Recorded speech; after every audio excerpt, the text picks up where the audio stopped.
Alors, bonjour à tous, bonsoir même à tous. J'espère que tout le monde m'entend bien, sinon je pense qu'on me l'indiquera. C'est un vrai plaisir d'être là ce soir devant mon ordinateur, mais avec vous à distance pour modérer ce moment d'échange et de débat, ce Diplolab organisé par l'Institut Open Diplomacy. Donc, je tiens d'ailleurs à remercier chaleureusement l'Institut pour m'inviter et puis m'accompagner dans l'organisation de ce Diplolab, et tout particulièrement son directeur Thomas Friand et Marie-Sixte Humbert qui m'a vraiment épaulé dans la préparation de cet événement. Je vous indique également qu'on va parler d'espace, donc ce Diplolab qui s'intitule Espace, armement et conflit, une diplomatie en orbite. L'Institut Open Diplomacy s'intéresse depuis quelques temps maintenant aux questions spatiales, à la géopolitique de l'espace. On a publié une série d'articles que vous pourrez retrouver sur le site d'Open Diplomacy avec l'intitulé Carnet de l'espace. Et donc, on m'a proposé de modérer cet échange aujourd'hui, ce soir, sur la question de l'espace et de la défense, de la sécurité. Alors, je me présente aussi, Thomas Leclerc, je suis docteur en droit public. Je me suis spécialisé au fur et à mesure de mes études et de mes recherches sur le droit des espaces en dehors de la souveraineté nationale. Et donc, un des grands espaces qui se trouve en dehors de la souveraineté nationale, c'est l'espace extra-atmosphérique. Et c'est le sujet de ce Diplolab ce soir. Alors, pourquoi est-ce qu'on a choisi de vous parler d'espace ? Puisque je suis assez convaincu que l'espace extra-atmosphérique est une pièce du puzzle géopolitique mondial.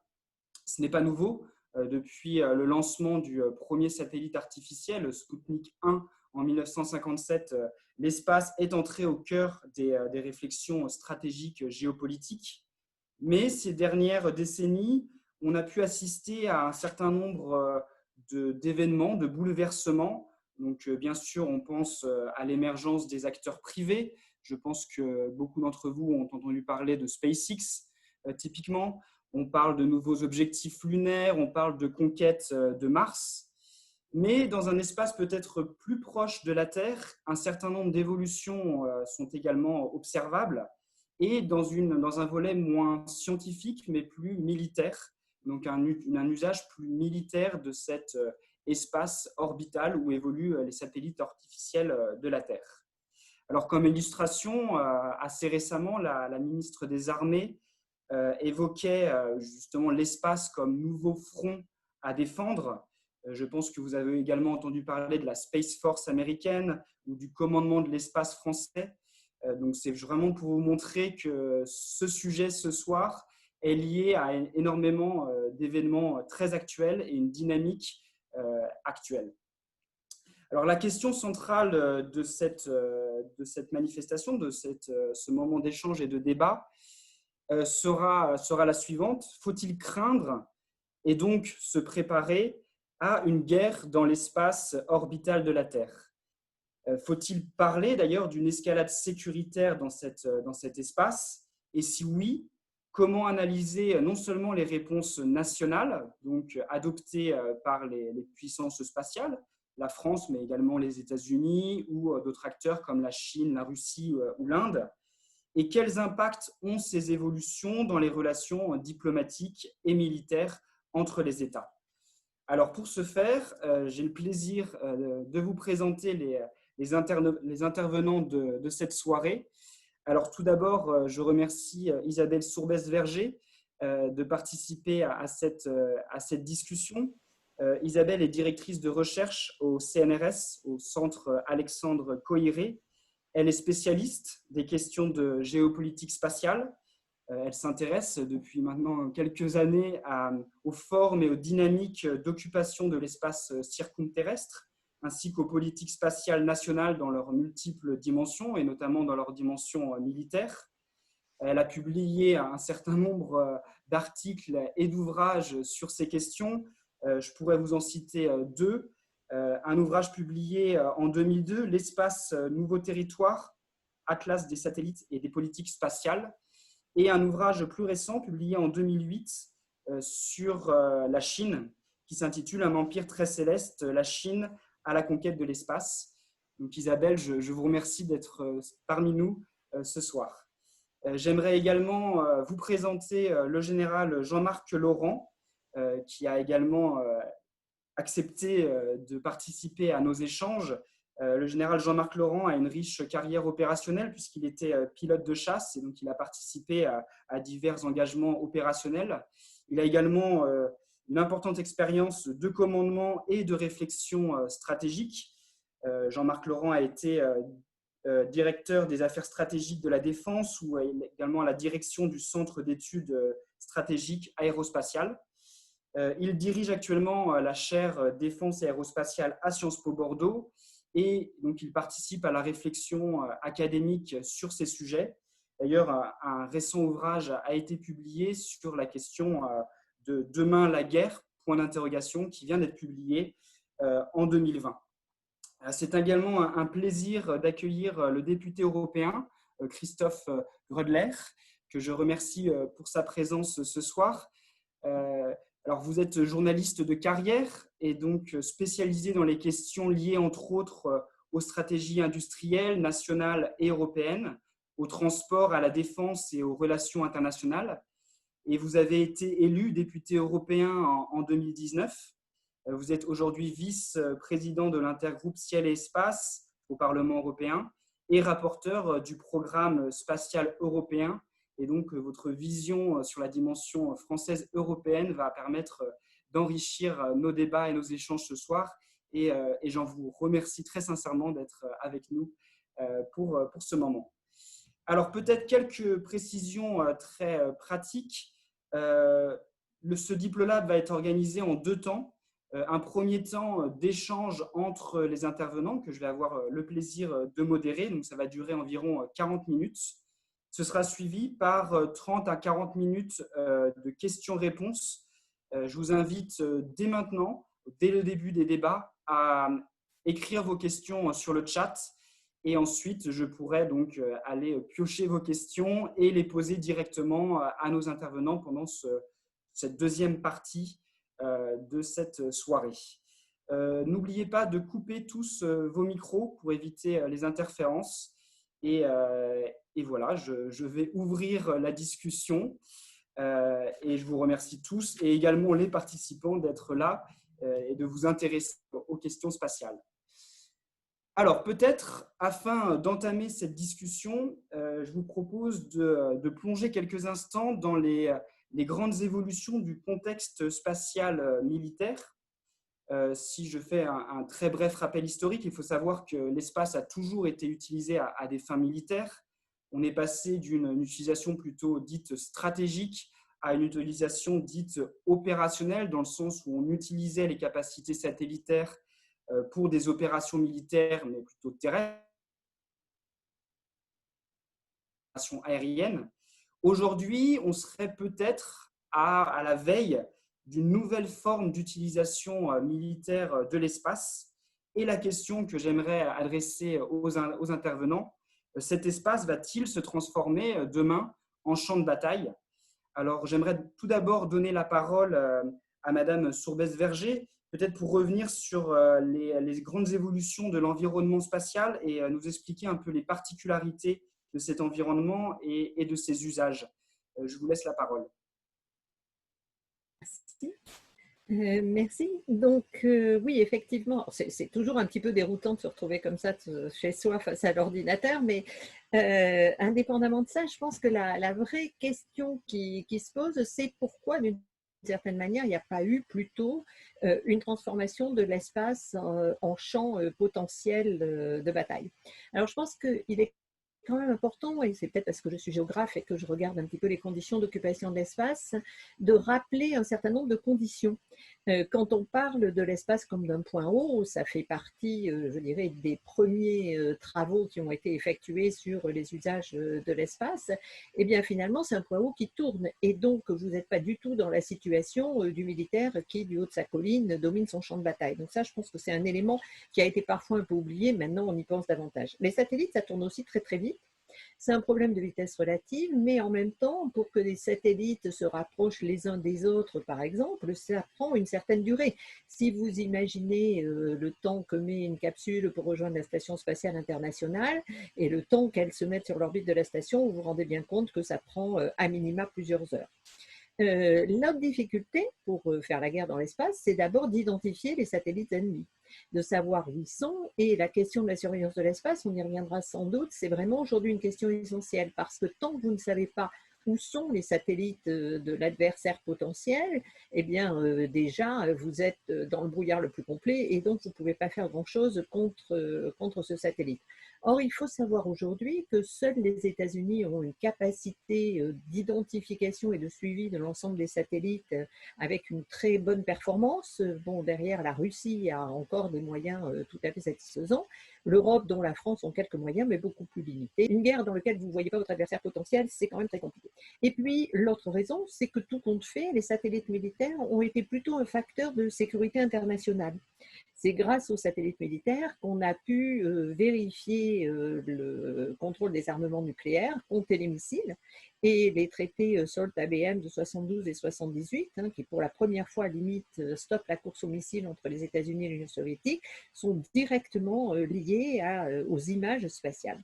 Donc, jusque, on va dire, en 1983, il y a bien des essais anti-satellites qui sont réalisés, mais finalement, les deux grandes puissances spatiales de l'époque, les États-Unis et l'Union soviétique, décident que tout compte fait, ça présente plus d'inconvénients que d'avantages d'imaginer une guerre dans l'espace. Les choses changent à partir de 1983 et de la guerre des étoiles, où là, pour la première fois, Reagan lie dissuasion nucléaire et capacité d'interception de missiles depuis l'espace, et donc potentiellement capacité d'interception des satellites. Alors aujourd'hui, on parle de plus en plus, et c'est devenu finalement un petit peu incontournable, cette possibilité et ce risque, ce danger d'une guerre dans l'espace, sachant quand même qu'à mon avis, il y a encore toujours, et on y reviendra sans doute, des conditions difficiles, comme par exemple l'interdépendance. Si vous faites exploser un satellite en orbite, on l'a bien vu avec le test réalisé par les Chinois en 2007, eh bien vous créez des milliers de débris. Ces milliers de débris partent sur des orbites diverses et variées et ils menacent tout autant vos satellites que les satellites de votre adversaire potentiel. Et puis surtout, ils menacent autant les satellites civils que les satellites militaires, voire plus les satellites civils, dans la mesure où les satellites militaires sont davantage protégés et davantage blindés. Donc la guerre dans l'espace, pourquoi on en parle autant aujourd'hui? Eh bien, je dirais que c'est parce que les États-Unis, et je sais que le général Laurent y reviendra, représente finalement aujourd'hui une hyperpuissance spatiale dont la supériorité militaire mondiale réside maintenant à 80% sur ses capacités, sur son infrastructure spatiale. Dès lors que vous dépendez d'un réseau de satellites pour toutes vos opérations, que ce soit l'imagerie, les télécommunications, la navigation, l'écoute, tout ce que vous pouvez imaginer, eh bien vous ne pouvez plus vous permettre de prendre de risques et donc vous devez penser la menace spatiale. En ouvrant l'idée d'une guerre dans l'espace, les États-Unis, évidemment, d'une certaine manière, marquent une rupture par rapport au traité de 67, qui est ce seul traité signé, je dirais, quasiment par l'ensemble de la planète, mais qui n'est pas très clair sur les usages autorisés dans l'espace, puisqu'en fait, il parle d'usage pacifique. Alors, c'est sûr qu'une guerre dans l'espace, ça peut difficilement passer pour un usage pacifique. En même temps, l'utilisation des satellites comme infrastructure à des opérations militaires, c'est du militaire passif. Est-ce que c'est vraiment pacifique? On admet que c'est autorisé par le traité, mais je dirais plus par la force des choses que la réalité. Donc, si vous voulez, aujourd'hui, je pense qu'on va beaucoup parler de la guerre dans l'espace. Tout le monde en parle. Les Américains ont créé les Space Force alors qu'ils n'en avaient pas avant. Les Russes et les Chinois en ont, mais on verra pourquoi. C'est pour des raisons un petit peu différentes. Est-ce que pour autant, la guerre dans l'espace, elle est vraiment inévitable? Et est-ce qu'on a plutôt intérêt à jouer la dissuasion que le risque d'un conflit ouvert? Ça, je crois qu'on va avoir un petit moment ce soir pour en discuter. Alors, merci beaucoup. Et justement, ça va faire un lien avec la suite. Le général Jean-Marc Laurent, si vous pourriez peut-être compléter ce que vient nous expliquer Isabelle, en nous parlant peut-être plutôt des évolutions techniques et opérationnelles qu'on peut observer dans cet espace voisin de la Terre. Je sais que vous travaillez sur ces questions-là, notamment la question de la manœuvrabilité Peut-être que vous pourriez développer un peu ces aspects pour compléter un peu ce panorama des évolutions dans l'usage de l'espace orbital. Alors, n'oubliez pas d'allumer votre micro. Le micro, effectivement. Je disais merci Thomas pour cette présentation. Je vais juste faire une petite correction, parce que vous m'avez présenté comme un ancien directeur des affaires stratégiques de la DAS, qui est un poste normalement réservé à un diplomate, et il m'en voudrait s'il écoutait ce soir ce diplôme-là. Donc j'étais général adjoint aux opérations, effectivement, à la DAS, ce qui est déjà pas mal pour la personne que je suis. Merci. Merci aussi d'avoir utilisé un terme qui me plaît beaucoup, c'est voisin de la Terre, espace voisin de la Terre. Hein. Thomas le sait, je n'aime pas trop le terme espace extra-atmosphérique ou exotmosphérique, parce que, puisqu'on parle, on va parler technique tout à l'heure, la notion d'atmosphère est à prendre d'espace et d'atmosphère avec précaution, l'atmosphère allant très très loin dans l'espace et justement impliquant des procédures particulières pour nos satellites. Mais pour revenir à votre question, oui, l'espace est déjà un lieu de compétition militaire. Soubès-Verger en a parlé, on l'utilise largement à des fins d'opération terrestre et de sécurité, par le biais de satellites ISR, de communication, de navigation, pour le commandement. Tout simplement, aujourd'hui, il n'y a pas d'opération sans commandement, bien entendu, et sans commandement mondial, et donc via des satellites. On a aussi des satellites de détection, de protection et de dissuasion quelque part, de détection de missiles et d'alerte. En revanche, effectivement, les actions intraspatiales restent très limitées, même si elles existent aujourd'hui et qu'elles ne sont pas forcément médiatisées. C'était d'ailleurs une particularité de l'espace, comme ce le fut d'ailleurs dans le passé pour d'autres domaines. L'espace n'est pas un lieu où la presse intervient et la médiatisation de l'espace est celle qu'on veut bien en faire. Et donc, il se passe des choses dans l'espace qui sont aujourd'hui méconnues et qui méritent d'être prises en considération. Par ailleurs, la notion d'affrontement est très large. Comme sur Terre, lorsqu'on parle d'affrontement, on ne parle pas forcément d'action cinétique, des explosions, des lancements de missiles ou de bombes. Il peut y avoir des actions non kinétiques, comme on dit en anglais, qui peuvent avoir des effets extrêmement importants sur se considérer comme un adversaire. Et depuis une dizaine d'années, effectivement, on voit un certain nombre de postures, de manœuvres à caractère assez agressif. On peut parler des collisions intentionnelles entre satellites, ce fut le cas en 2009 par la Russie, ce fut le cas en 2014 de manœuvres extrêmement inquiétantes de la part de certains satellites qui ont des capacités encore limitées, mais de mouvement dans l'espace et qui ont donc des postures non prédictibles ou peu prédictibles et qui créent l'inquiétude pour les autres puissances. C'est aussi en 2016 la capacité démontrée par les Chinois de mettre en place des satellites munis d'espèces de bras grappins, alors officiellement pour récupérer des débris, mais enfin on comprend bien que si on peut récupérer un débris, on peut faire autre chose avec ces bras. D'ailleurs, on peut se poser la question de la navette spatiale américaine, j'en ai pour tout le monde, qui a certainement eu des missions militaires dans le passé avec ses capacités de bras en particulier. C'est récemment en 2019 la démonstration de force de l'Inde qui a détruit un satellite en orbite basse par un tir missile. Et puis c'est récemment, vous savez, d'ailleurs c'est ce qui a conduit, on en parlera tout à l'heure, à développer la stratégie spatiale de défense française, des manœuvres à nouveau d'un satellite russe qui s'approchait dangereusement, en tout cas on estime qu'il c'était dangereux, de satellites franco-italiens. Voilà. Et puis il y a d'autres actions beaucoup plus sournoises, moins directes, cybernétiques, masquage de satellites, brouillage de fréquences, etc. Alors l'espace est déjà un lieu d'affrontement, mais cet espace va devenir de plus en plus un lieu de confrontation, et ceci pour plusieurs raisons. D'abord, les sociétés, les puissances spatiales ont un besoin stratégique de préserver leur puissance économique et bien sûr militaire, qui s'appuie de plus en plus sur des moyens spatiaux. Et donc leur souveraineté, quelque part, passe aussi par la nécessité d'intervenir dans l'espace et de protéger ce que ces puissances considèrent comme des éléments clés justement de cette souveraineté, de cette autonomie stratégique qui est la leur. Voilà. Un autre facteur de risque, c'est le déséquilibre spatial. On en parlera tout à l'heure, on parlera guerre froide, mais on a une situation un peu particulière dans l'espace, qu'on n'a pas forcément connue dans tous les domaines, en tout cas de la même façon, c'est qu'on a une hyperpuissance spatiale qui inévitablement génère des inquiétudes pour ceux qui se sentent visés ou pour ceux qui se considèrent comme des opposants. Et il y a des réflexes, bien entendu, de recherche d'une non-dépendance stratégique vis-à-vis des États-Unis. Et cette recherche, ce déséquilibre qui en est l'origine, sont effectivement des risques majeurs. Vous avez parlé d'émergence de technologies spatiales, oui, bien sûr. Si on s'arrêtait simplement sur les aspects purement stratégiques, l'espace resterait peut-être ce qu'il est aujourd'hui, mais on est à la veille de très nombreuses ruptures technologiques qui ne sont pas d'ailleurs toutes bien connues du grand public. On parle d'intelligence artificielle, mais sans dire que l'intelligence artificielle, c'est déjà demain. On commence à bien comprendre ce qu'on pourra en faire. En revanche, il y a des technologies qui commencent à émerger et qui vont rendre cet espace spatial utilisable d'une façon très différente de ce qu'on a connu jusqu'à présent.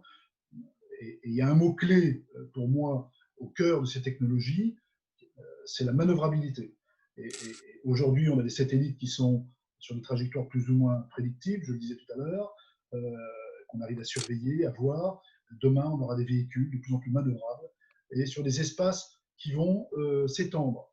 Et je permets ici d'évoquer un point qui est au cœur des recherches que l'on fait actuellement au sein de la chaire défense aérospatiale à Sciences Po Bordeaux, qui est compréhension de l'utilisation d'un espace un petit peu particulier, qui est celui qui est coincé, si je peux m'exprimer ainsi, entre l'espace aérien et l'espace qu'on dira orbital, celui où on commence à avoir des satellites gravités autour de la Terre. Et cet interespace va de plus en plus être occupé par des engins manœuvrables, justement, hyper véloces, et qui vont être là aussi des enjeux, des défis et des risques pour les différentes puissances. Alors, pour terminer sur ce premier point, je dois néanmoins dire que l'espace, c'est ma vision en moi, hein, et vous avez cité mon identité de général, mais je m'exprime bien sûr à titre totalement personnel ici, restera un lieu de confrontation, pour l'instant du moins, entre puissances majeures. Et ce milieu de confrontation, je ne le vois pas, moi personnellement, devenir un milieu de guerre spatiale, hein, au sens qu'on pourrait peut-être l'imaginer, hein, après avoir vu des films comme Star Wars, etc. Pourquoi? D'abord parce que il ne suffit pas d'accéder à l'espace pour prétendre y avoir un rôle de puissance, au sens militaire et sécuritaire du terme. Il faut maîtriser des technologies qui vont bien au-delà du simple accès à l'espace. Et si aujourd'hui, il y a une notion que je n'aime pas d'ailleurs beaucoup non plus, je veux dire pourquoi, de démocratisation de l'espace, hein, on veut dire derrière ce mot une accessibilité accrue par un plus grand nombre de pays à l'espace, pour autant, c'est un petit peu comme dans les autres domaines par le passé, c'est parce qu'on peut aller en mer, qu'on est un puissant en mer ou dans l'air, c'est la même chose. Alors, j'aime pas trop le terme de démocratisation de l'espace, j'en profite pour aussi une petite parenthèse, parce que ça pourrait laisser penser justement que l'espace est en voie de devenir démocratique, et ce n'est pas du tout le cas. L'espace, peut-être plus que les autres domaines encore, verra régner un hyperpuissant, et pour l'instant un seul hyperpuissant, et même si d'autres puissances ont des velléités pour essayer de rattraper, je mets le mot entre guillemets, cette première puissance spatiale du monde, l'écart qui sépare des États-Unis et ces autres puissances n'est pas un écart qui se restreint, contrairement peut-être à ce que la médiatisation pourrait laisser penser aujourd'hui, mais c'est un écart qui s'accroît toujours.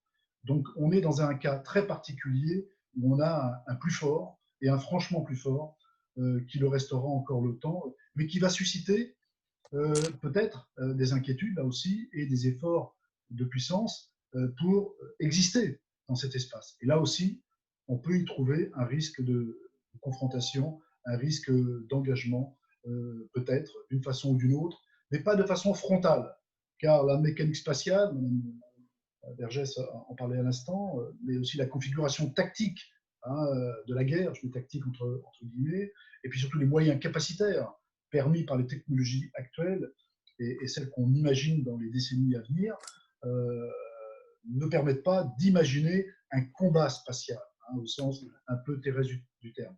Et je vais terminer toutefois en relativisant ce que je viens juste de dire à l'instant, parce qu'il faut toujours être très prudent dans ce qu'on avance. Ce que je dis là, c'est une intuition, c'est absolument pas une certitude.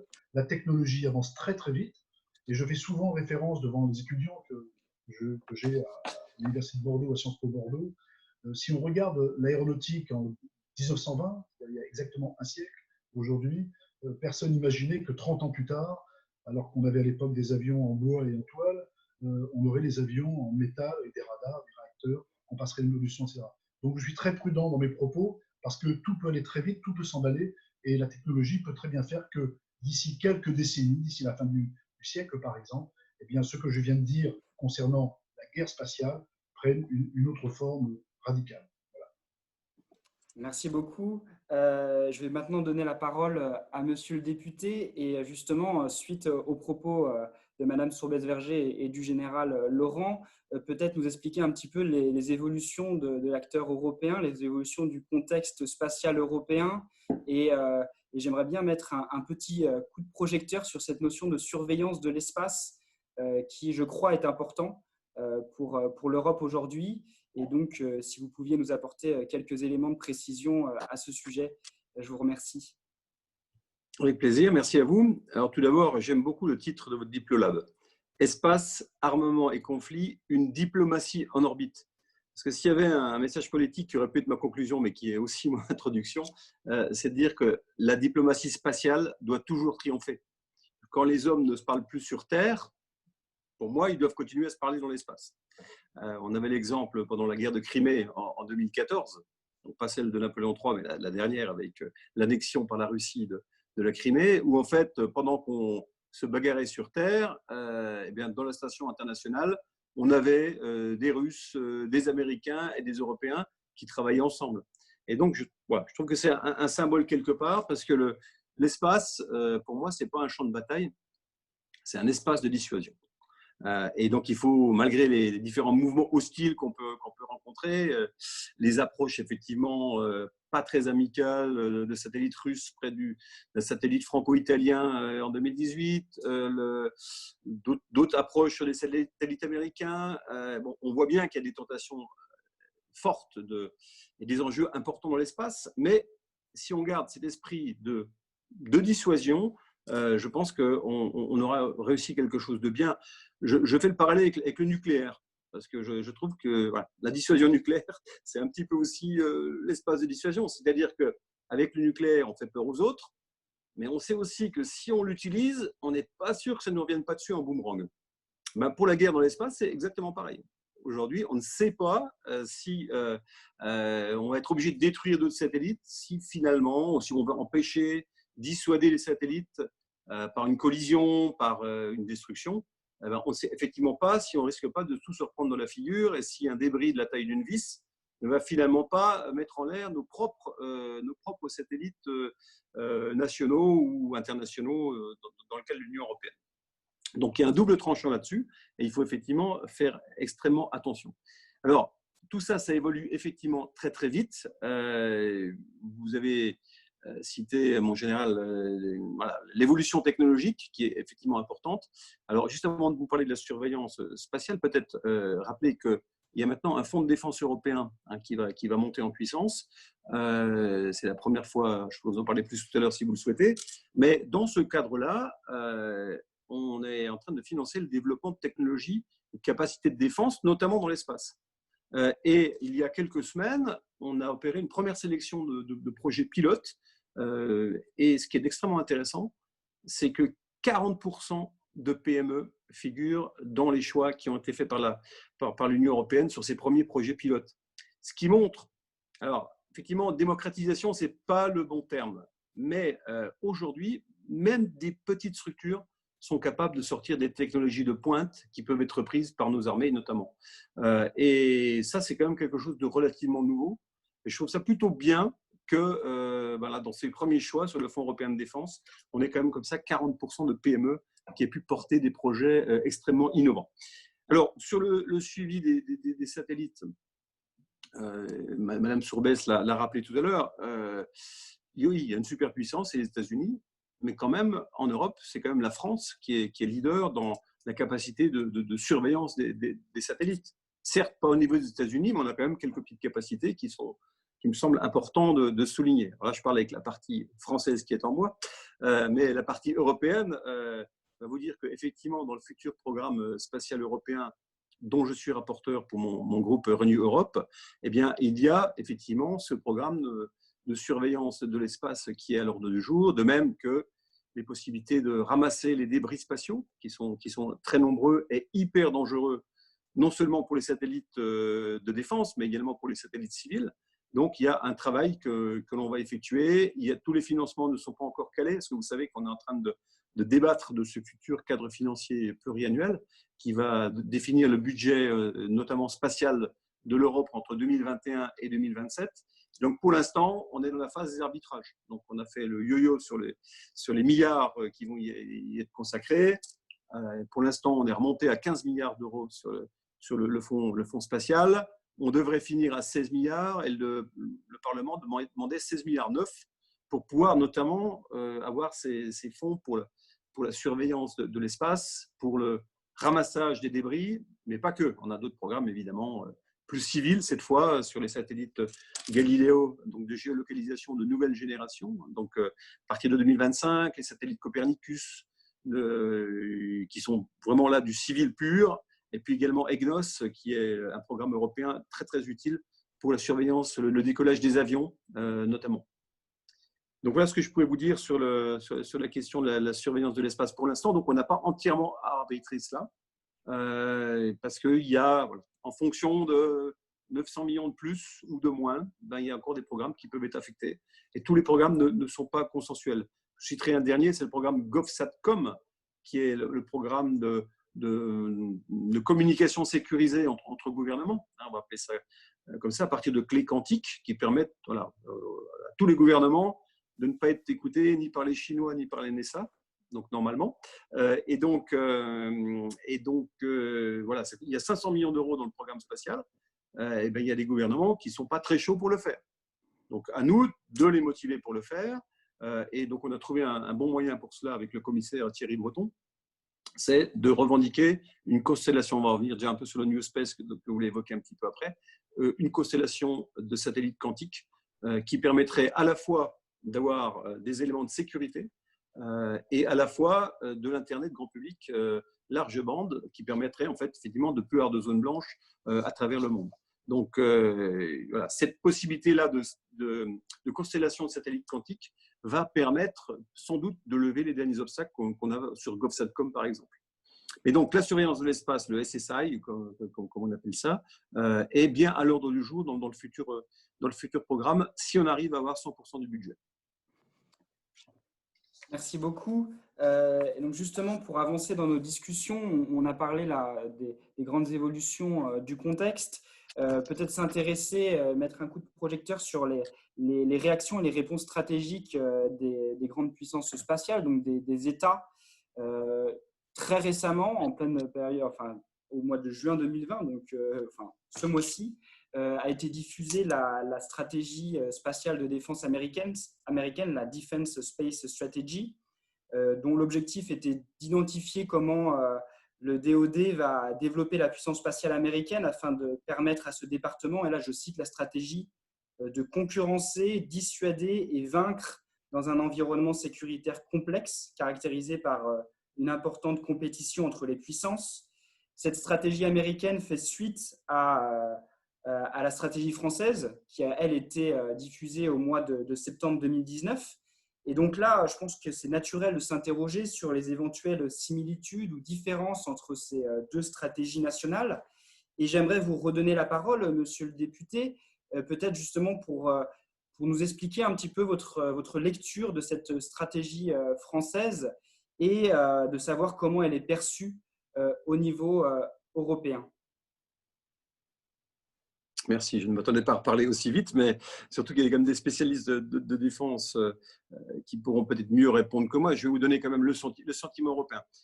Globalement, il y a toujours eu un problème entre l'Union européenne et la défense.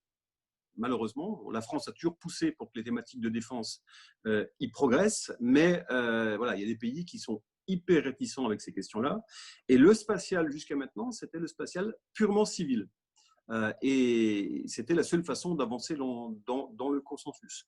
La deuxième façon d'avancer, ça a été, alors je reviens sur le terme de démocratisation, je suis désolé, mais ça a été le fait que les satellites d'observation européens diffusent tous les jours 13 terabits de données, de géolocalisation, d'observation, etc., qui permettent que maintenant, il y a des startups, des PME qui se développent dans les 27 pays de l'Union européenne. Ce qui fait qu'aujourd'hui, en Estonie, on s'intéresse aussi à la politique spatiale européenne. Alors qu'avant, c'était l'affaire de 4 grands pays au sein de l'Union et les autres s'en fichaient complètement. Donc aujourd'hui, il y a un intérêt dans l'Union européenne pour le spatial, qu'il soit civil ou militaire. Alors pour le militaire, on doit effectivement sans arrêt remettre un petit peu une logique pour expliquer que ce n'est pas guerrier, que c'est pour défendre, que c'est l'autonomie stratégique de l'Union européenne. Et donc, il y a encore un petit travail, on va dire, pédagogique d'explication à faire. Et puis, sur le Space Command, voilà, les États-Unis l'ont annoncé avant, on fait des choses après. La France voilà, n'a jamais attendu non plus sur les autres pour prendre ses décisions, mais c'est vrai que sans doute le modèle américain a aussi un peu inspiré la France. Et maintenant, il y a d'autres États à travers le monde qui le développent. Les Japonais vont s'y mettre, les Indiens aussi. Donc, voilà, je veux dire, cette logique d'avoir un commandement de l'espace est quelque chose qui est en train d'être partagé un petit peu à travers le monde. Et donc, au niveau européen, il n'y a pas on va dire, de réticence là-dessus. Et je rappellerai quand même que la défense, ça reste la compétence majeure des pays, des États membres. Et donc, à chaque fois qu'on a une approche de défense européenne, notamment avec ce fonds de défense, c'est pour mettre en synergie les politiques des États membres. Ce n'est pas pour défendre une politique propre européenne. Merci beaucoup. Et justement, pour continuer, peut-être demander au général Jean-Marc Laurent de préciser un petit peu sa propre lecture de cette stratégie américaine et peut-être de mettre en avant quelques similitudes ou différences entre cette stratégie américaine et la stratégie française.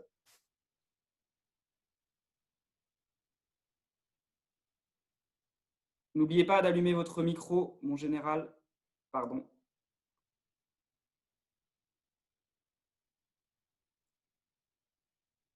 Alors, je crois qu'on ne vous entend toujours pas. Le micro est toujours coupé.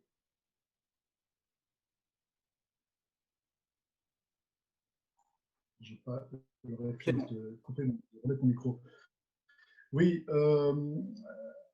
la stratégie française et la stratégie actuelle, celle qui date effectivement de l'an dernier, est antérieure à la stratégie américaine qui vient d'être développée. Mais bien entendu, la stratégie américaine en matière de spatiale de défense est élaborée depuis très longtemps et bien avant celle des États-Unis, celle de la France. Et donc, je ne sais pas si on peut dire qu'il y a une inspiration entre les deux, mais il y a certainement des communautés d'approche. D'abord, le constat. Dans une stratégie, il y a grosso modo 3 grandes parties. Il y a le constat, il y a la réponse stratégique qu'on souhaite apporter pour répondre aux défis, aux enjeux qui émanent de ce constat. Et puis il y a un modèle qu'on applique, un modèle opérationnel en particulier, et voire économique, industriel, qu'on applique pour alimenter cette réponse. Sur le constat, on est d'accord. Et dans le domaine spatial comme dans tous les domaines militaires, il y a une très grande proximité de réflexion stratégique et d'anticipation stratégique entre les États-Unis et la France, c'est incontestable. C'est vrai aussi avec le réseau de l'Europe. Et le fait qu'on soit tous des pays d'alliance, il est simplement pour quelque chose aussi bien entendu. Dans le spatial, c'est tout à fait le cas. Dans le domaine de la réponse politique et opérationnel, on a des écarts importants parce que les niveaux de puissance ne sont pas les mêmes, les niveaux financiers, les budgets qu'on peut accorder dans chaque région ne sont pas les mêmes. Et sur le modèle, on a quand même quelques... Alors, pour parler des États-Unis, la stratégie américaine, elle est assez claire. certes, dans la dernière version, ce qui est sorti autour du 20 juin 2020, donc très récemment, on parle moins de dominance, qui est un mot anglais, même si on comprend en français. On parle plutôt de dans les esprits et jusqu'à aujourd'hui, très clairement, le maître mot de la stratégie spatiale américaine, c'est la space dominance. Ça veut dire quoi la space dominance? Ça veut dire je suis plus fort que celui contre lequel je pourrais rentrer en opposition, mais je suis aussi plus fort que tous les autres. C'est-à-dire que non seulement j'ai un ascendant sur un adversaire potentiel, mais je considère intellectuellement que le reste de la planète pourrait s'opposer à moi. Donc ça, c'est quelque chose d'éminemment important et qui explique les budgets considérables que les États-Unis mettent dans le spatial. J'ai parlé tout à l'heure de 14 à 16 milliards pour l'Agence spatiale européenne sur une période de 5 ans. Aujourd'hui, le spatial américain, c'est 60 milliards de dollars chaque année, dont 34, 35 pour le département de la Défense. Et encore, il y a des choses à caractère spatial qui ne sont pas intégrées dans ces budgets, pour le NRO, etc. À titre d'exemple, Madame Suez-Berger s'en parlera tout à l'heure, la Chine, on mesure mal les budgets chinois en matière de spatial, mais c'est peut-être quelque chose entre la portée très large, 10, 20, 25, ça dépend de ce qu'on prend en compte parce que le mode organisationnel chinois est un peu différent. Sur cette base, les Américains ont effectivement, et je vais faire vite, développé une organisation, un principe, dont j'aimerais ici dire qu'il est autant lié à des problématiques de politique intérieure des États-Unis et de forme de compétition, je dirais, qui existe aux États-Unis entre les armées, entre elles, et l'industrie d'une part. Donc c'est autant une intérieure qu'une problématique extérieure, c'est-à-dire une mise en posture par rapport à des enjeux, je dirais, spatiaux à terme, sachant que la stratégie vise le moyen et le long terme essentiellement. En fait, on a effectivement Space Force, je vais en parler très rapidement, mais on a une dynamique de l'US Air Force qui a jusqu'à aujourd'hui été toujours l'armée qui s'occupait du spatial aux États-Unis, qui a été une dynamique extrêmement proactive. C'est le cas en France, puisque c'est l'armée de l'air en France qui s'occupe aussi du spatial. Et l'arrivée du président Trump au pouvoir aux États-Unis a un peu bouleversé la stratégie globale, je dirais, à la fois de l'État et à la fois du Pentagone, par une vision qui est personnelle et il a le droit bien sûr d'avoir cette vision. Alors cette vision, elle est d'abord traduite en 2000 par une stratégie nationale pour l'espace, pas que militaire ou sécuritaire, mais une stratégie plus large qui implique l'ensemble de l'architecture spatiale américaine, qui cherche à la transformer, mais qui compte aussi un pilier sécuritaire très important. Monsieur le député parlait aujourd'hui, j'en parlerai tout à l'heure de dissuasion spatiale. Bon, c'est un mot à prendre avec grande précaution, mais on est effectivement dans cette logique-là. Et puis, le président Trump veut bouger, comme sa caricature parfois l'indique, veut bouger les lignes pour faire ce qui marque dans cette numérique, strong, competitive and great. C'est les mots qu'il utilise très souvent. Et dans cette stratégie nationale, eh bien, le maître mot, c'est le retour sur la Lune, qu'il avance de 4 ans à peu près, puisque c'était déjà prévu avant l'arrivée du président Trump, mais c'était plutôt par la NASA autour de 2028, et la volonté de Donald Trump d'aller plus vite sur cet axe lunaire peut être compris aussi dans une certaine dimension sécuritaire. La Lune, ce n'est pas que la Lune au sens civil des programmes, au sens de l'exploration spatiale, c'est aussi, on le sait très bien, et aujourd'hui et au XXIe siècle, ça sera le cas, c'est aussi un élément de souveraineté. Alors, je n'ai pas dit qu'il y a une volonté d'aller sur la Lune pour faire du militaire, pas du tout, mais il y a une volonté de mettre le pied sur la Lune pour asseoir une certaine stratégie. Et en 2018, après que cette stratégie nationale de l'État américain ait été diffusée, eh bien, une stratégie nationale de défense a vu le jour.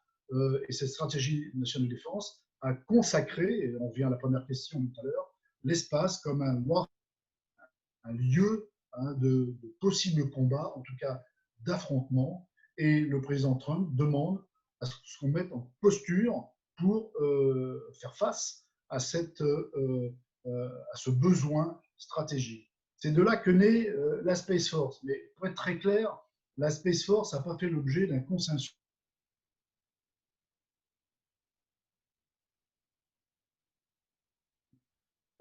Très, très clairement, le Congrès n'était pas chaud pour mettre On en vous entend très place mal, mon dans la général. précipitation une force globale de la transformation. Cela impliquerait.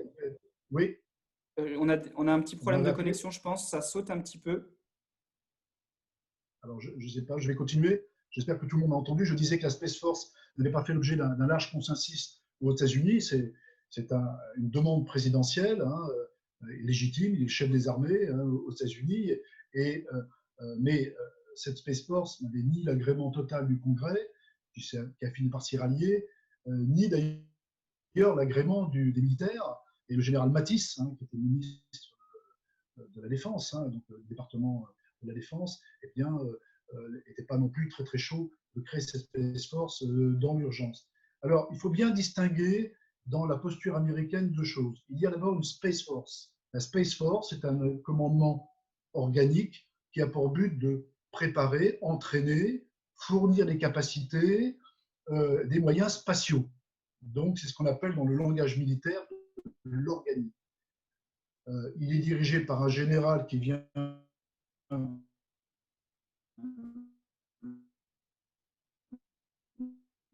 Air Force, général Raymond, qui n'est d'ailleurs pas, c'est important sur le plan sémantique, mais un d'un chef d'état-major d'une armée, même si le président Trump a décidé que cette armée serait la 6e dans l'organisation américaine. Parallèlement, il y a un autre élément très important qui est différent, qui ne relève pas, je dirais, de l'organique, qui s'appelle le Space Command. Le Space Command, c'est un grand commandement, on appelle ça aux États-Unis les Combatant Command, c'est les grands commandements interarmés, donc il n'est pas de l'Air Force, il n'est pas lié, je dirais, à un aspect capacitaire direct, c'est un commandement qui est dédié à l'organisation, la préparation et la gestion des opérations spatiales. On a un peu la même logique en France pour l'aérien, où vous avez un commandement des forces aériennes, qui est d'ailleurs stationné là où je suis aujourd'hui à Bordeaux, mais on a un commandement des opérations aériennes, qui est un commandement dit opérationnel, qui gère les opérations. Et la logique spatiale américaine est un petit peu dans la même idée. Alors, c'est le même général aujourd'hui qui dirige les deux entités, Space Force, Space Command. Mais le président Trump souhaite qu'à terme, les deux se réunissent en un seul ensemble, mais comme ça arrivera, si jamais il n'était pas réélu, eh bien. Alors, on vous reçoit mal, mon général, je suis pense que désolé. beaucoup de choses peuvent lui poser d'énormes problèmes. Oui. Je suis désolé, je vous interromps. Je vais donner la parole à Madame Sourbès-Verger pour compléter la réponse. Et je vais vous inviter à peut-être couper votre vidéo pour avoir une meilleure connexion. Mais j'enchaîne directement avec Madame Sourbès-Verger, peut-être pour élargir à d'autres acteurs que les États-Unis et l'Europe et nous parler un petit peu des réponses stratégiques des États comme la Chine et la Russie. Je vous donne la parole, Madame Sourbès-Verger. Oui, merci. En fait, ce qui est intéressant, et là-dessus, je pense qu'on converge tous, c'est cette place exceptionnelle de l'acteur américain que le général Laurent est en train de décrire très bien. Mais par exemple, la notion de troupes spatiales, c'est quelque chose qui existe depuis toujours en Union soviétique. Et il y a un lien très fort, et la Chine a choisi ce modèle quand récemment elle a aussi créé des troupes spatiales, de lier à la fois les troupes qui luttent contre l'antimissile et les troupes spatiales. Donc la version à ce moment-là dans l'armée, ça revient à dire que finalement on est dans une optique plutôt liées à de l'anti-satellite ou en tout cas liées à de la surveillance, du suivi et éventuellement de l'intervention dans l'espace. Alors que dans le rêve du président Trump aujourd'hui, on est quand même plutôt sur des troupes spatiales qui seraient capables d'intervenir sur tout satellite à tout moment, etc. Ce qui est pas, ce qui reste difficile à réaliser, mais qui est encore un autre concept que le concept classique des Russes ou des Chinois. Alors, l'intérêt pour les Américains aujourd'hui, et ça aussi ça a été dit, c'est de creuser l'écart. C'est-à-dire qu'en fait, pour les Américains, leur supériorité dans le domaine spatial, une supériorité qui est largement entretenue par les budgets énormes qui sont fournis, leur permet de faire des choses que personne d'autre au monde n'est capable de réaliser. Si bien que pour lutter contre les activités spatiales militaires et stratégiques américaines, la Russie et aujourd'hui la Chine, qui est de plus en plus le concurrent potentiel, n'ont pas trop le choix. Il n'est pas possible pour elles d'imaginer des attaques directes ciblées. Il est difficile d'imaginer des attaques plus limites, sauf peut-être éventuellement des cyberattaques, parce qu'elles sont plus difficiles à repérer, dans la mesure où les États-Unis ont déclaré depuis il y a déjà longtemps que tout satellite qui serait attaqué serait perçu, enfin l'attaque de tout satellite serait perçue comme un acte de guerre. Donc si vous voulez, si vous êtes un adversaire potentiel des États-Unis, vous n'avez vraiment pas intérêt à vous dévoiler en attaquant que partiellement les forces spatiales américaines. Soit vous réussissez réellement à mettre en berne la totalité de l'arsenal, mais ça c'est quasi impossible vu le nombre de satellites américains, leur protection et le fait qu'en plus, comme je l'indiquais, on ne sait pas où ils sont. Donc en réalité, tout ce que vous pouvez faire, et c'est ce à quoi s'emploient en particulier les Russes et les Chinois, c'est d'essayer de gêner cette activité spatiale militaire américaine. Donc pour la gêner, il y a une option qui a été diplomatique, je dirais, avec ces propositions de prévention, d'interdiction en quelque sorte de la mise en place d'une activité spatiale agressive dans l'espace. Bon, mais ça, bien évidemment, les États-Unis sont opposés et on en reparlera peut-être. Les processus diplomatiques là-dessus sont complètement bloqués. Donc, l'autre option, c'est finalement de développer des capacités minimales et d'essayer de porter une forme de guerre asymétrique. Et donc, par exemple, les exemples qu'on cite volontiers de ces satellites russes qui dérivent et qui potentiellement représentent une menace, eh bien, tout compte fait, c'est difficile à contrer, c'est très gênant. On peut très bien prétendre, et les Russes d'ailleurs s'expriment peu sur le sujet, mais que ces satellites, par exemple, dérivent parce qu'ils sont mal contrôlés ou pas contrôlés. En tout cas, ça serait difficile de faire la preuve du contraire. Et donc, vous pouvez mettre en place un certain nombre de moyens qui vont inquiéter les Américains, tout en crédibilisant, bien sûr, le risque d'une menace, si bien que vous vous retrouvez un petit peu dans un dilemme de sécurité. Mais en attendant, les investissements réalisés par la Chine ou la Russie sont tellement faibles par rapport à ceux des États-Unis que de toute façon, tout ce qu'ils peuvent espérer faire, c'est un petit peu jouer le caillou dans la chaussure. Alors, il y a d'autres positionnements, et ce qui est peut-être ça le plus inquiétant, c'est des positionnements comme par exemple les Indiens, où pendant très longtemps, l'Inde a vraiment lutté contre l'idée qu'il puisse y avoir des satellites militaires et même défendait à l'ONU, par exemple, une conception très étroite du terme de satellite pacifique. Or, aujourd'hui, on voit l'Inde envisager de se doter d'un commandement spatial. Alors, ça s'explique parce que l'Inde utilise beaucoup ses satellites civils pour ses infrastructures économiques et de développement. Ça s'explique aussi par un effet d'entraînement vis-à-vis de la Chine, qui reste quand même le grand concurrent. Et là encore, on se retrouve dans une situation où, tout compte fait, les éléments de politique intérieure viennent considérablement renforcer les éléments de politique extérieure, puisque finalement, c'est le Premier ministre Modi, dont on connaît quand même la posture très nationaliste et volontiers un petit peu tonitruante, qui va encourager ce mouvement, mais qui existe depuis déjà un certain temps au sein des forces armées indiennes, comme une forme de reconnaissance avec cette idée qu'il faut effectivement assurer la sécurité des objets dans l'espace. La vraie question, et celle-là, je pense qu'elle n'est pas réglée aujourd'hui, c'est comment on fait la guerre dans l'espace. Et le général Laurent a assez bien décrit les différentes actions qui seraient possibles.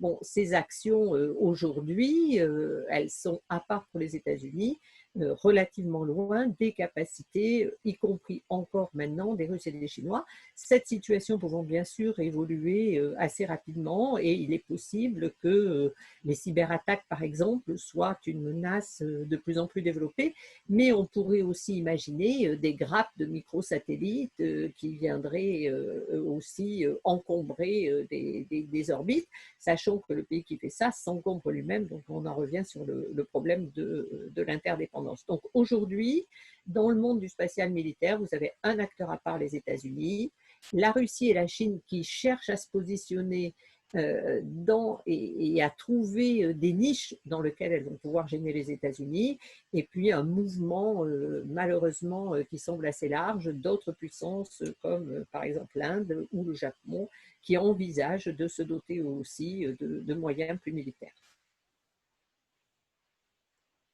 Alors, merci beaucoup, Madame Sourbès-Verger. Je vois que le temps file. Les sujets sont passionnants. Je vais peut-être vous poser une dernière question, une question qui est adressée un peu aux trois intervenants. Je vais vous demander de faire des réponses courtes, mais peut-être, alors on parle justement de guerre froide spatiale. Enfin, on pourrait utiliser cette notion de guerre froide spatiale entre les États-Unis et des acteurs comme la Chine et la Russie.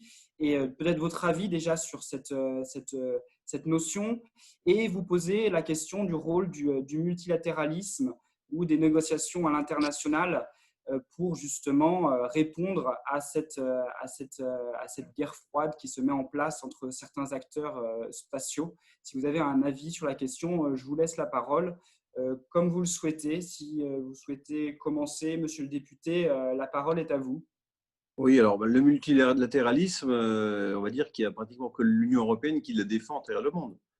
Vous avez certes M. Trump qui a quitté pas mal d'instances multilatérales, mais il y a aussi la Chine qui a toujours fait ce qu'elle voulait de son côté. Donc en fait, il faut absolument, c'est une dimension importante pour les ressortissants de l'Union européenne, les États membres aussi, qu'on arrive à défendre le multilatéralisme qui est aujourd'hui menacé par ces différentes actions de puissance hyper importantes qui ont en plus des budgets colossaux dans le domaine spatial. Alors, il y a bien sûr le Comité des Nations Unies pour l'utilisation pacifique de l'espace qui essaye de faire ce qu'il peut, mais voilà, il faut que l'Union européenne notamment le défende. Et j'allais dire qu'il faut qu'on défende ce multilatéralisme tout en développant par ailleurs notre autonomie stratégique européenne. Parce que sinon, on ne sera jamais crédible. Je vous prends un exemple qui a fait la fierté de la France, c'était la guerre du Golfe. On a dit, on n'y va pas.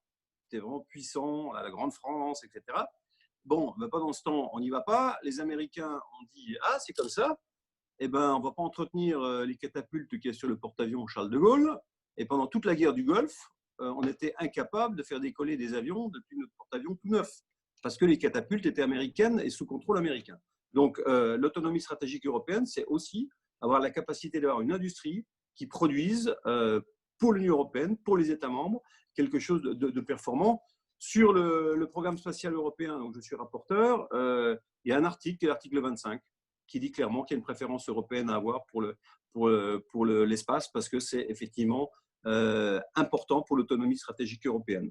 Voilà. Les Américains, ils ont le Buy American Act, qui fait que aujourd'hui, si un satellite est fabriqué à plus de 51% aux États-Unis, le lanceur doit forcément être américain. Donc, il n'y a pas de raison qu'on soit une Europe naïve, ouverte au monde, et puis pendant ce temps, les autres avancent. Donc, il faut nous aussi, on avance, qu'on se fasse respecter aussi sur l'échiquier mondial. Et je crois que ça, c'est extrêmement important pour l'avenir. Et puis, je dirais peut-être sous une forme de conclusion, je ne sais pas si vous me laisserez la parole après. Donc, peut-être rappeler quand même que l'espace, c'est un bien commun de l'humanité et qu'il faut vraiment veiller à le protéger et à ce que cela le reste. Donc, ça implique d'être plusieurs, d'être dans le multilatéralisme, parce qu'une personne seule, voilà, ça sera une propriété quasi privée ou privée d'un État, et ça ne sera pas bon pour la suite. Donc, vive le multilatéralisme et vive l'espace bien commun de l'humanité. Alors, merci beaucoup. Je vais vous laisser réagir si vous le souhaitez. Peut-être Madame Sourbès-Verger, si vous souhaitez réagir sur cette question du multilatéralisme. Oui, je vais réagir assez vite parce que je vois qu'il y a plein de questions passionnantes sur le côté, donc je vais faire vite.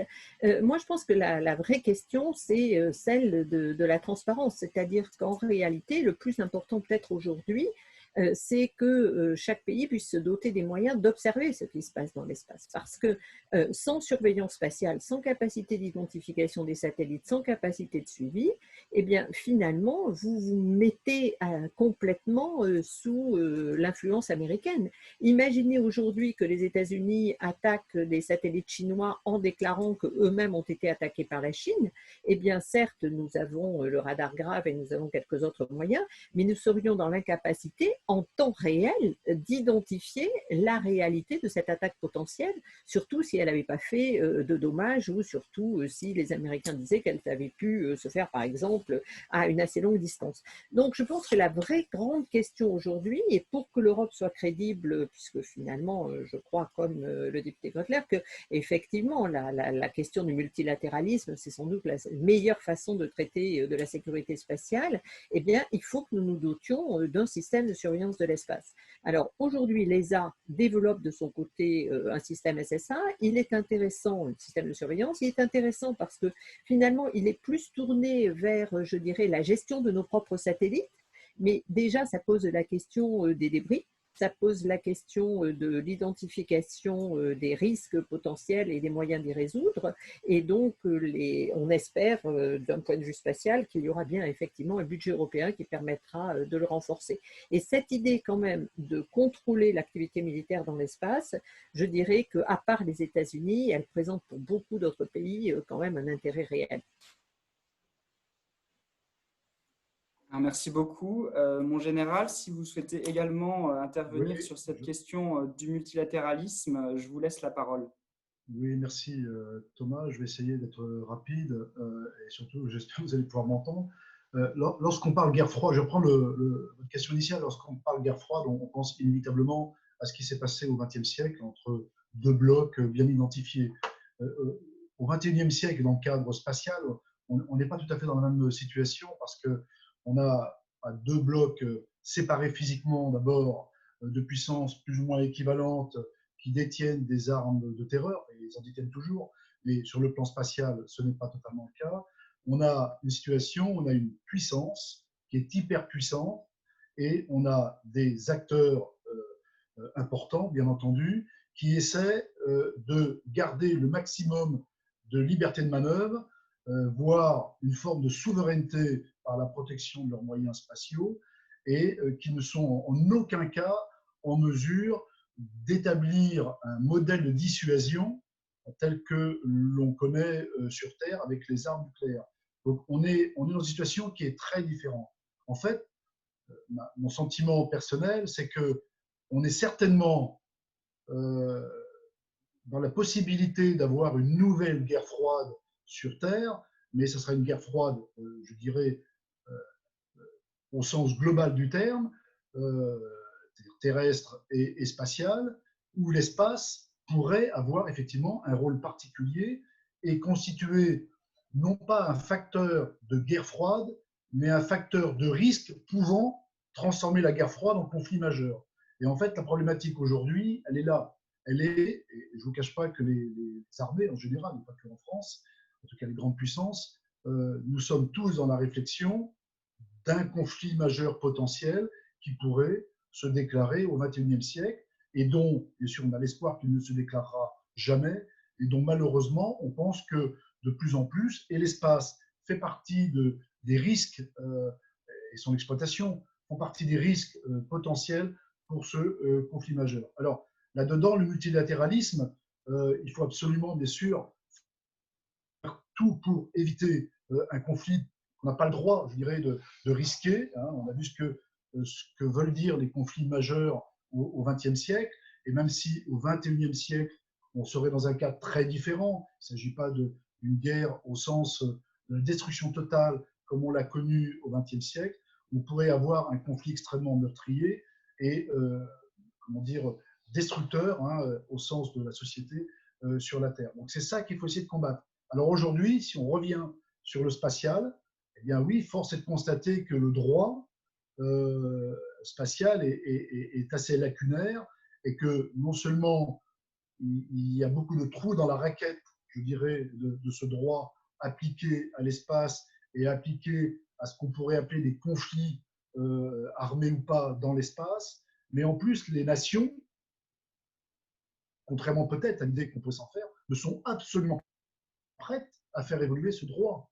Et le droit de 67, le droit sur l'espace, est un droit, je dirais, c'est une vision très personnelle, bien entendu, qui n'est pas forcément partagée par tous les juristes, et peut-être pas par Thomas en particulier, mais qui est un droit un peu par défaut, voilà, et qui a visé à faire en sorte que la guerre froide de l'époque n'aille pas au-delà d'une limite qu'elle était en train de franchir.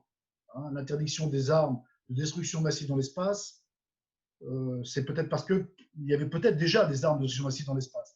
Il faut être très prudent. Donc, ce n'est pas sur une idée volontariste et pacifiste que ce droit a été décrit et rédigé, mais c'est par protection parce qu'on était certainement à la limite de non-retour. Donc, aujourd'hui, il faut absolument, effectivement, qu'on aille vers ce multilatéralisme.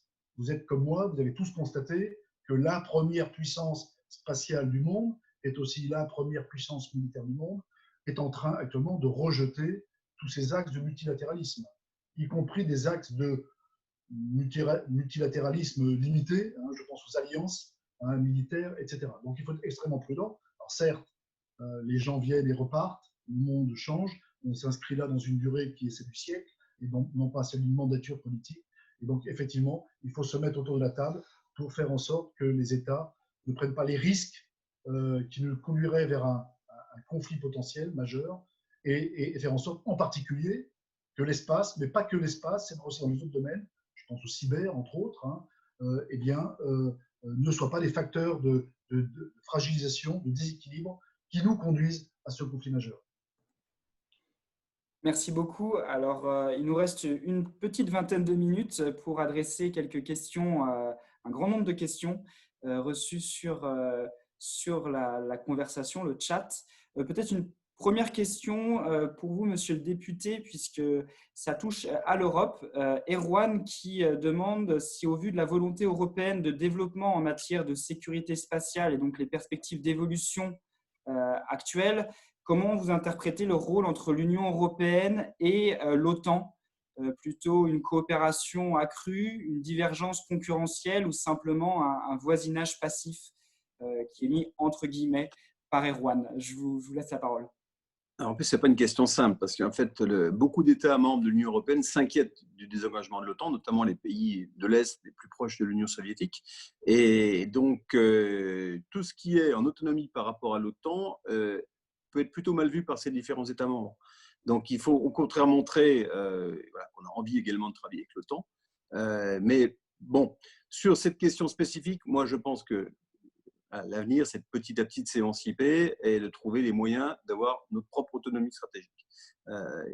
Donc, voilà ce que je revendique à titre personnel. Je ne veux pas engager non plus les différents États là-dedans. Donc, voilà, un voisinage en bonne entente sera à terme ce que l'on peut imaginer. Mais pour l'instant, les budgets sont tellement colossaux que ce n'est pas possible. Avec l'embryon de fonds de la défense qu'on va avoir, qui est plutôt en fait pour fabriquer des matériels cohérents d'un État à l'autre, pour optimiser nos matériaux de demain. Voilà, je veux dire qu'on ne peut pas aujourd'hui remplacer l'OTAN. C'est absolument impossible. Donc, il faut bien sûr travailler ensemble et puis voir quand même évidemment l'évolution, puisque voilà, les menaces autrefois étaient exclusivement à l'Est. Maintenant, elles sont un petit peu plus multilatérales aussi. Donc, il faut vraiment faire attention à ça. Mais encore une fois, je pense que l'autonomie stratégique, voilà, il n'y a pas d'autres solutions, avec évidemment des États membres qui ont envie de travailler ensemble. Parce que s'il y en a un qui tire à U quand l'autre tire à Dia, voilà, on aura quand même des problèmes. Donc l'Union européenne est là pour mettre tout le monde un peu en synergie à partir du moment effectivement où tout le monde le veut. Merci beaucoup pour ces éléments de réponse. Alors je vais essayer de l'exercice compliqué de faire converger certaines questions. Sur le chat, on parle beaucoup de privatisation de l'espace, de la question de l'exploitation des ressources. On parle aussi beaucoup de droits, j'en suis ravi. en tant que juriste de l'intérêt pour la question du droit spatial. Sur la question justement de l'exploitation des ressources, l'extraction des matières premières, peut-être une question pour vous, Madame Sourbès-Verger, que nous adresse Gabriella. Pensez-vous qu'un partenariat entre l'Union européenne et la Russie serait envisageable dans le domaine de la politique spatiale et donc plus particulièrement dans ce domaine de l'extraction des matières premières et peut-être justement le lien entre l'exploitation des ressources et les questions de sécurité? N'oubliez pas votre micro. Merci beaucoup. C'est fait. C'est le lien entre l'exploitation des ressources et les questions de sécurité, mais aussi la privatisation. Et aujourd'hui, l'exploitation des ressources célestes, c'est d'abord un pari quand même relativement risqué en termes d'investissement, d'autant plus qu'il faut quand même se rappeler que ça coûte aussi cher d'envoyer, on va dire, un kilo en orbite quasiment que de le faire revenir sur Terre.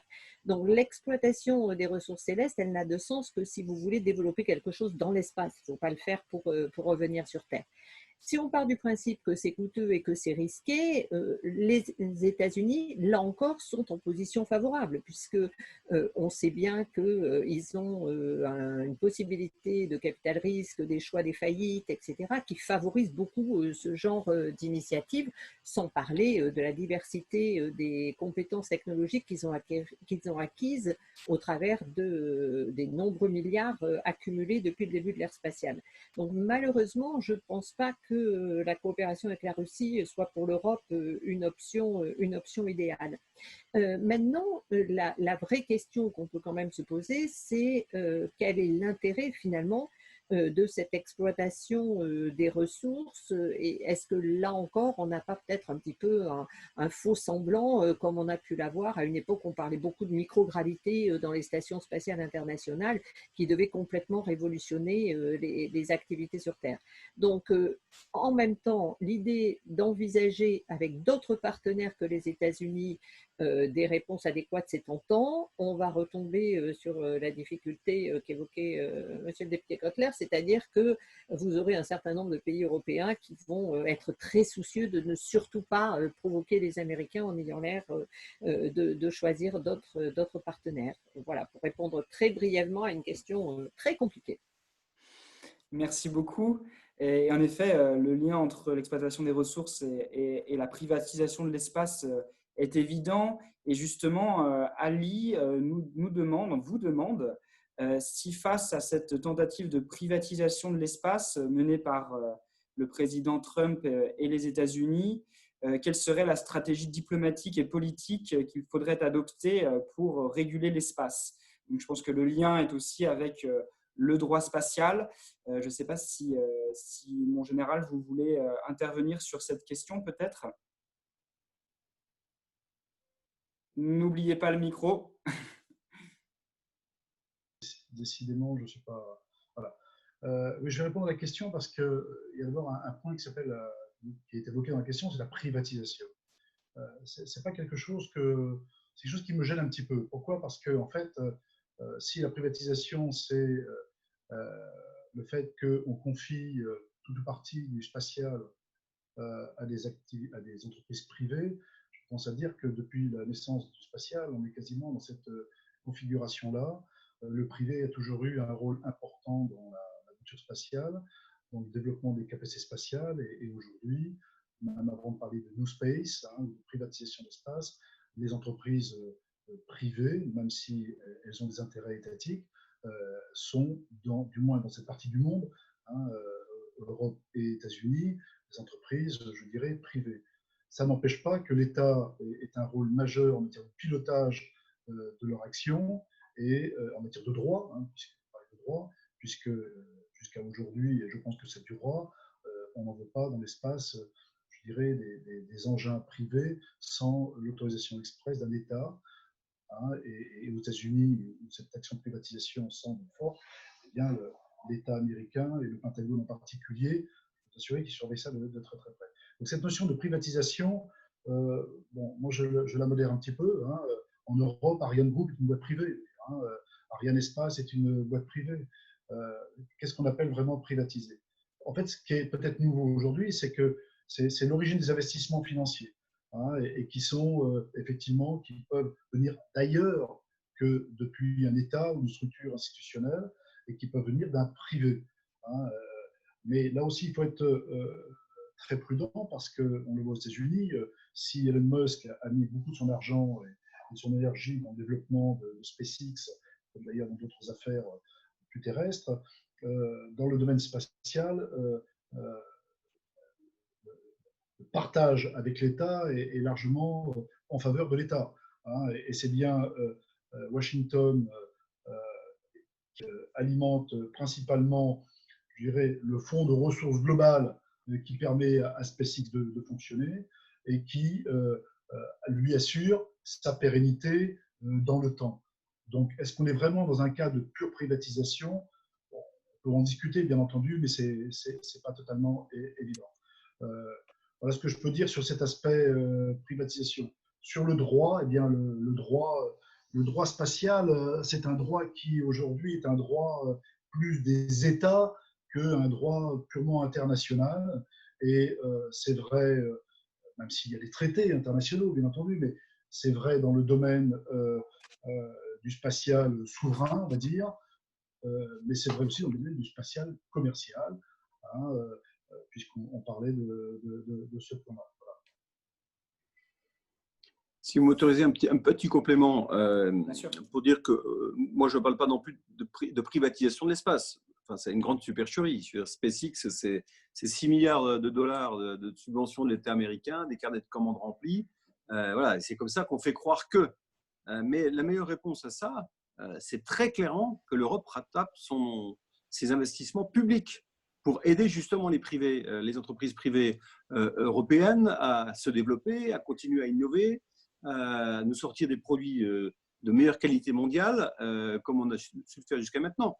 Mais on a su le faire jusqu'à maintenant. Justement, l'Europe s'est reposée sur le privé avant les autres, puisque le modèle économique du spatial européen, ça a été de dire on va laisser faire la partie business. Donc, vous, entreprise du spatial, vous allez vous financer en lançant des satellites de télécommunications géostationnaires. Ça va vous rentrer plein de revenus. Et avec ces revenus-là, voilà, donc à côté, on fera un petit peu d'appoint. Ce qui fait qu'en fait, les entreprises européennes ont eu beaucoup plus de parts du privé dans leur fonctionnement que les entreprises de Chine ou des États-Unis. Donc, on s'est reposé là-dessus. Puis aujourd'hui, le marché des satellites géostationnaires se casse complètement la figure. Donc, la partie commerciale privée n'est plus aussi forte qu'autrefois et on se pose des questions sur le modèle économique. Donc, maintenant, la solution, c'est davantage d'investissement public que ce soit de la part des États membres. Et je suis content de constater qu'à la dernière ministérielle de l'ESA à Séville, il y a eu quand même une forte volonté d'investissement public dans ce domaine-là de la part des États membres. Je suis également content de voir qu'avec 16 milliards de fonds de l'espace pour 2021-2027, avec 13 milliards de fonds de la défense, on va avoir quand même des outils, à côté des outils de recherche Horizon Europe, aussi InvestEU. Il y a plein de possibilités en fait, de financement, mais il faut cette volonté politique que le public investisse massivement pour garantir l'excellence de nos entreprises privées. Je crois que c'est la meilleure réponse qu'on puisse apporter. On veut faire maintenant une constellation quantique en low orbite, enfin LEO comme on appelle ça, donc basse orbite si vous voulez. Je cherche les mots en français. Donc il y aura de l'argent de la Commission européenne, des institutions européennes pour la faire. Il y aura sans doute besoin de faire aussi consortium industriel européen et qu'ensemble, on arrive à porter ce projet qui peut être de l'ordre de 4 à 5 milliards d'euros. Hein. Mais si on fait cette constellation quantique avec le soutien fort du public et des privés à côté en consortium et pas en affrontement, je pense qu'on aura vraiment quelque chose de très très fort, toujours au nom de cette autonomie stratégique dont je vous parle depuis le début de cette réunion. Merci beaucoup. Alors, je crois que Madame Sourbès-Berger souhaite réagir aussi sur ce sujet. Je lui donne la parole. Très vite, en fait, je ne sais pas si privatisation, ça ne serait pas aussi l'idée qu'il y aurait une exploitation des ressources qui serait possible pour des acteurs privés. Et ça, c'est un petit peu les dernières déclarations de Trump qui ne sont pas nouvelles, hein, parce que dans la politique spatiale américaine, l'idée, ça a toujours été que quand même l'État devrait ouvrir à des entrepreneurs. On a toujours quand même l'image du cow-boy qui, avec son chariot, conquiert la Terre, etc. Et c'est valable aussi d'une certaine manière, on pourrait le dire, sur la Lune. Mais cette privatisation, elle pourrait aussi toucher des entreprises qui feraient des micro-lanceurs, etc. C'est un petit peu science-fiction, mais surtout ce que je voudrais rappeler, c'est que de toute façon, ce sont les États qui restent responsables en cas de problème et que donc de toute façon, ça supposera que chaque État autorise ses entreprises privées et en endosse la responsabilité. Ce qui quand même, à mon avis, risque de représenter un frein assez sérieux. Voilà, c'est tout ce que je voulais dire sur le sujet. Je vous remercie. Et justement, pour réagir là-dessus, est-ce que, alors c'est le juriste aussi qui parle, mais est-ce que vous pensez qu'une réforme du traité de 1967 ou de l'accord sur la Lune est nécessaire? On a vu que les États-Unis, par l'executive order qu'ils ont adopté récemment, essayent de mettre de côté les dispositions de l'accord sur la Lune. Ils ne l'ont pas ratifié d'ailleurs. Et donc, est-ce que vous pensez aujourd'hui qu'il est nécessaire de réformer le droit spatial? Ce qui est certain, c'est que ce droit spatial doit évoluer pour justement limiter, faire évoluer les usages, mais aussi empêcher de faire n'importe quoi. Je rappelle que le traité sur l'espace de 67 interdit de s'arroger une ressource stellaire. Donc, la question de l'exploitation minière, par exemple, de la Lune, au hasard, puisque c'est cela dont parlent les États-Unis, eh bien voilà, en théorie, ce n'est pas compatible avec le traité sur l'espace de 1967.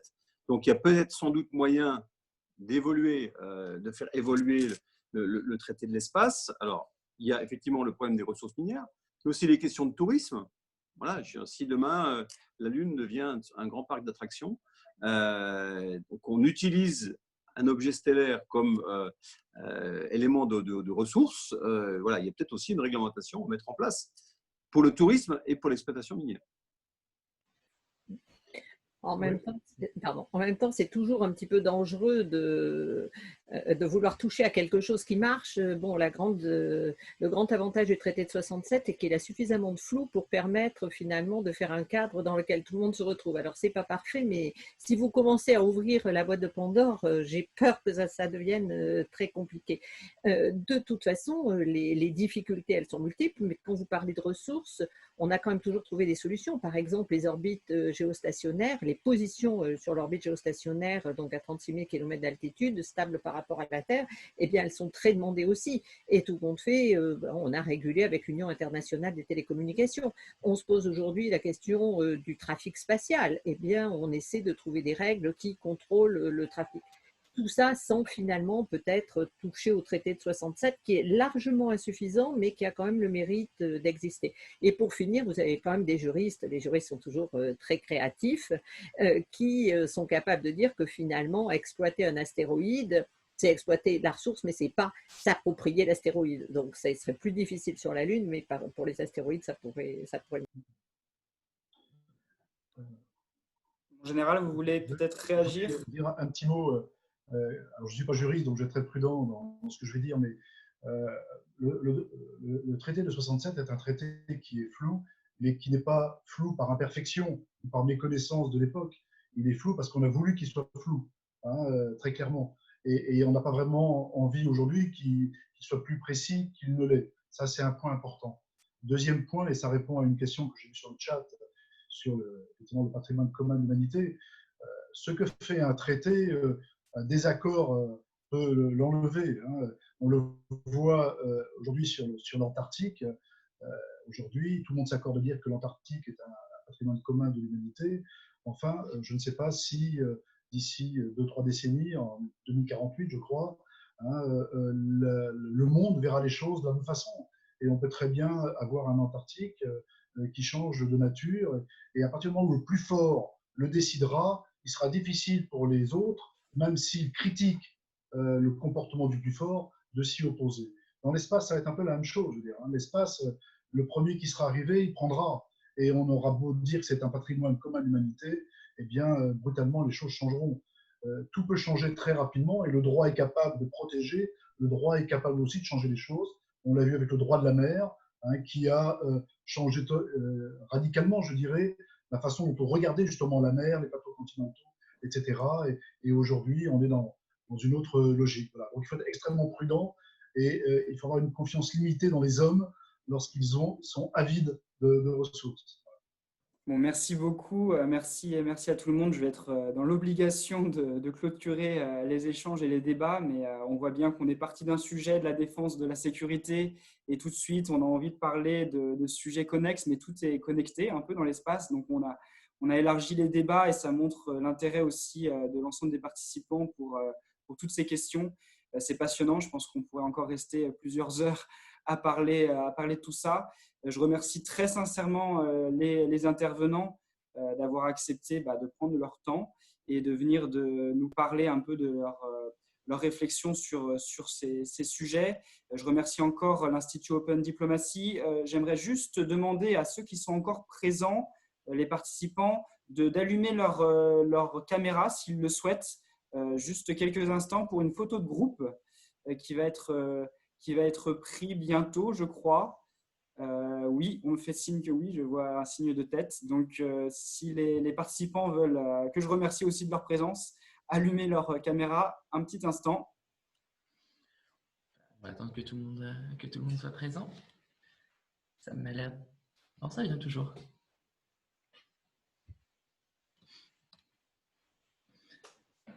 Bon, super. Je compte jusqu'à 3 et à 3, vous me faites votre plus beau sourire. 1, 2, 3.